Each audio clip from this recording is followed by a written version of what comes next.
Od krajnjeg juga do zadnje točke na samom istoku Lijepe naše i ove smo godine obišli Hrvatsku. Malu zemlju prepunu blaga kojim se divi čitav svijet. Ja sam Ilija Kesovija i rođen sam u Konavlima ispod Soko Kule. Ja sam konavovski zdravičar. Ha, ha, haj!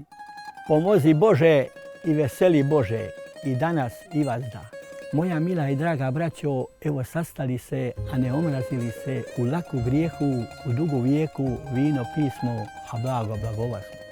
Brojni su običaji koji nas već stoljećima drže na okupu, a svijetu izazivaju vječnu znatiželju da saznaju što je to što mali hrvatski narod čini tako prepoznatljivim.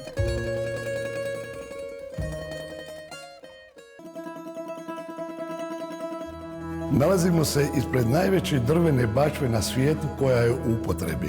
U ovoj vinariji od 1730. godine nije preskočena ni jedna berba.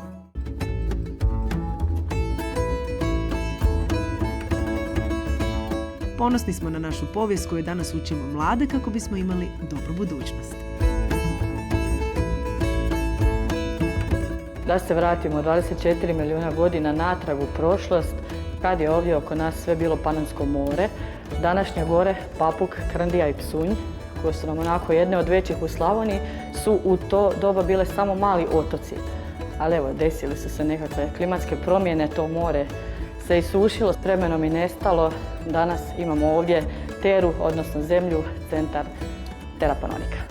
Uz te mlade, vedre ljude koji prepoznaju potencijal Hrvatske u svakom pogledu, doista nema straha za budućnost. Osim ziplina ovdje nudimo i preko 500 km biciklističkih staza koje su okružene prelijepom borovom šumom, friški zrak da i ne spominjem. Imamo paintball arenu koja se prostire na preko 1,5 ha zemljišta. I naravno imamo penjačku stijenu, evo umjetnu stijenu koja je praktički za sve korisnike ziplina besplatna. Ukoliko nam ponekad dosade ljudi, što je posve razumljivo, ima i drugih primjeraka životinja koje, unatoč tome što ih često nazivamo divljima, pokazuju golemu nježnost i daju nam da im se približimo. Time se i sami podsjećamo koliko smo neraskidivo povezani sa prirodom oko nas i koliko je važno da ju dobro čuvamo. U Gorskom kotaru to se jasno vidi.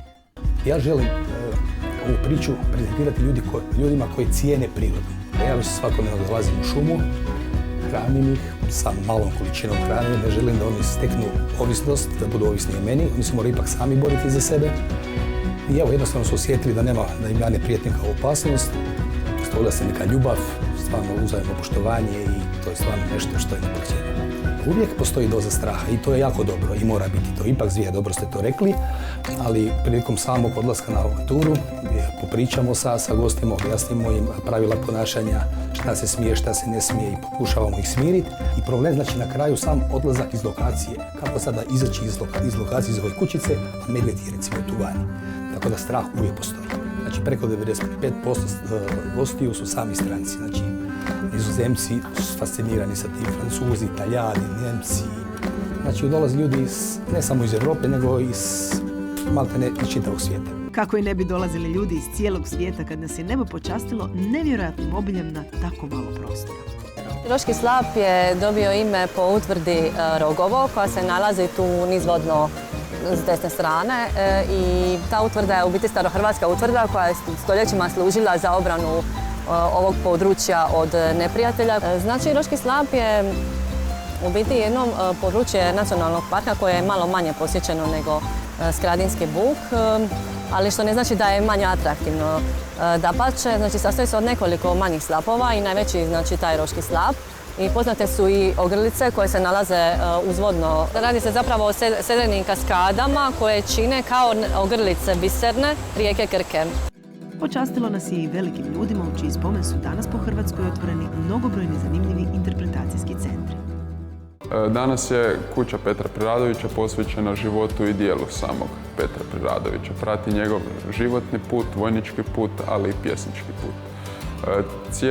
Cijeli postav, odnosno kuća je interaktivna. Znači svi naši posjetitelji koji dođu mogu sudjelovati odnosno mogu imati puni doživljaj. Nije da samo dođu i gledaju, nego mogu pisati perom i tintom, mogu sastavljati, odnosno dopunjavati Petrove stihove. To je zabava. Ako vam ponekad nedostaje ideja kuda povesti vaše najmlađe, evo sjajnog prijedloga. U Lovrakovom centru su izloženi eksponati. Čekaju vas vlak kao asocijacija na vlak u snijegu, dijelu Mate Lovraka. Nalazi se mlin. Sad idemo prema mlinu. Ovaj mlin je sagrađen ovdje na rijeci Grđevici.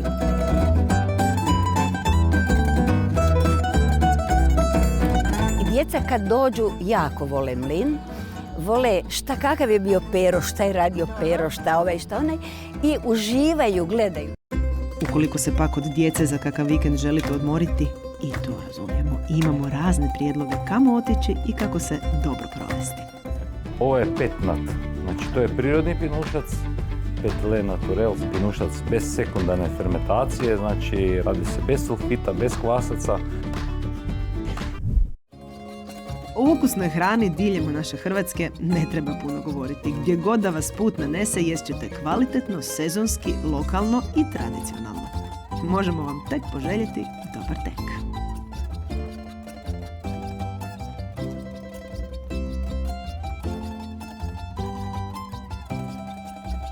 Bez obzira na to jeste li više čovjek od prirode, kulture, hrane, dobre kapljice ili samo želite uživati u dobrom društvu i odmoru, ne brinite.